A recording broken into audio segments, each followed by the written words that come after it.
Abortions are not available in South Central Kansas right now. The absence of services does not appear to be because of a lack of demand for the service, and there are doctors in that region who are willing to provide those services to meet that demand, to meet that need. But reproductive health services in South Central Kansas are essentially suspended right now because of violence and intimidation. Violence because the doctor who used to provide that service in South Central Kansas was killed last year because he provided those services.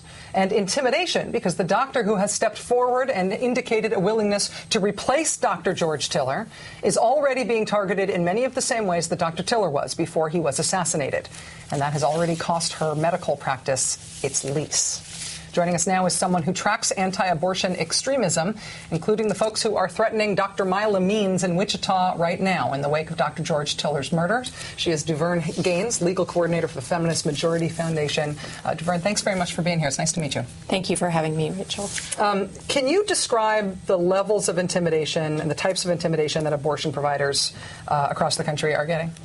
Yes. I mean, we see everything from a group of extremists outside tracking women's who arrive at the clinic, videotaping them, tracking their license plates, writing them down, to calling for large events that gather out-of-state anti-abortion extremists and have them come in and have large events where mobs are outside of these facilities, where they interfere with clinic entrances and exits, blocking traffic, creating a cacophony outside of the facility so that the patients and the doctors feel and hear what's going on outside, to actual stalking, where they're following the doctors and the clinic employees to their homes, to their clinics, to their hospitals, to their churches, to the schools where their children go to school, to criminal threats, to death threats in the forms of letters and emails and phone calls, to actual violence where they are attacked, or clinic invasions, to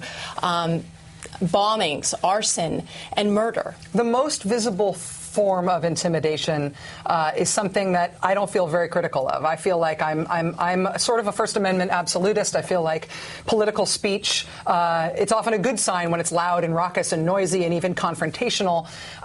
But the issue with the anti-abortion movement using that as a tactic is not just the speech part of it, but the attempt to intimidate people from using that service. How do you navigate that as somebody who cares about First Amendment rights? How do you consider the two sides of that? Well, I think the difference is when you have criminal conduct coupled with expression. I mean, no longer can these extremists hide behind the skirts of the First Amendment. What's happened, like with the wanted posters, which you have covered extensively and so well, these are roadmaps.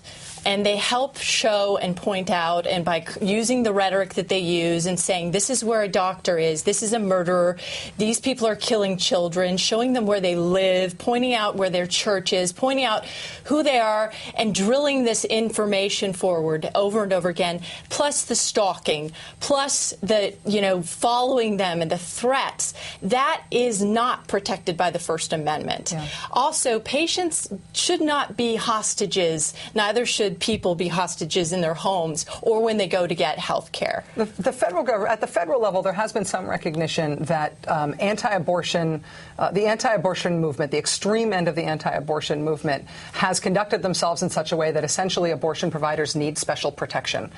This idea of protecting the entrances to clinics so that they can provide the service that they are open to provide.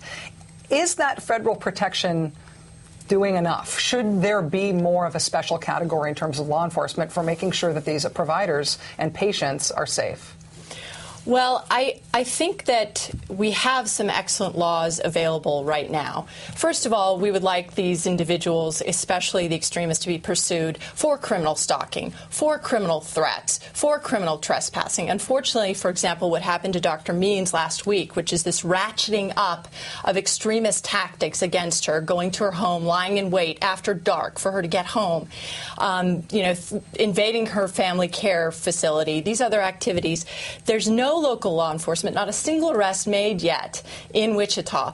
But that's why, in part, federal intervention is necessary, and the Freedom of Access to Clinic Entrances Act is a very strong and powerful law. It says you cannot, by threat of force or force, threaten these, prevent and inhibit, go after abortion providers. Therefore, we wish that the federal government would go after these extremists with everything that they have. Given that the law is there and available. Exactly. In addition to federal stalking, cyber stalking, and other laws at their disposal. And by they, I mean the Department of Justice. To Vern Gaines, legal coordinator for the Feminist Majority Foundation, who tracks this stuff that we have been reporting on way more than I ever thought we would need to. I have a feeling this will be not be the first time or not be the last time we talk to you. Thanks for being here. Thank you. I appreciate it. Thanks.